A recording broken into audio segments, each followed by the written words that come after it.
മോതിരമാണ് UDF സ്ഥാനാർത്ഥി MP വീരേന്ദ്രകുമാറിന്റെ ചിഹ്നം. കല്യാണ വീടുകളിലും നവവധൂവരന്മാരും നവജാത ശിശുക്കളുമുള്ള വീടുകളിലും മോതിരം വിതരണം ചെയ്യുന്നുവെന്നാണ് എൽ.ഡി.എഫിന്റെ പരാതി. ഉപഹാരം വിതരണം ചെയ്യുന്ന പദ്ധതിക്ക് ഓപ്പറേഷൻ മധുര എന്നാണത്രേ പേര്. മാതൃഭൂമി പത്രത്തിലെ ജീവനക്കാരെയും ഏജന്റുമാരെയും ഇതിനായി ഉപയോഗിക്കുന്നുവെന്നും അവർ ആരോപിക്കുന്നു. മാതൃഭൂമി പത്രജീവനക്കാരെയും ഏജന്റുമാരെയും ഉപയോഗിച്ച് ഈ പ്രവർത്തനം പ്രാദേശികമായി നടത്തിക്കൊണ്ടിരിക്കുന്നു.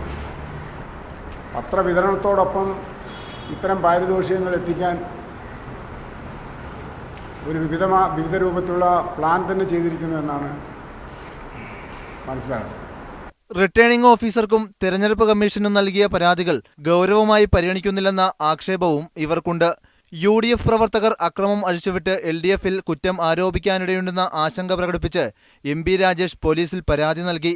അതേസമയം രാജേഷിന്റെ സ്വത്ത് സംബന്ധിച്ച് അന്വേഷണം വേണമെന്ന ആവശ്യം യു.ഡി.എഫും ഉന്നയിച്ചിട്ടുണ്ട്. മീഡിയ 1 പാലക്കാട്.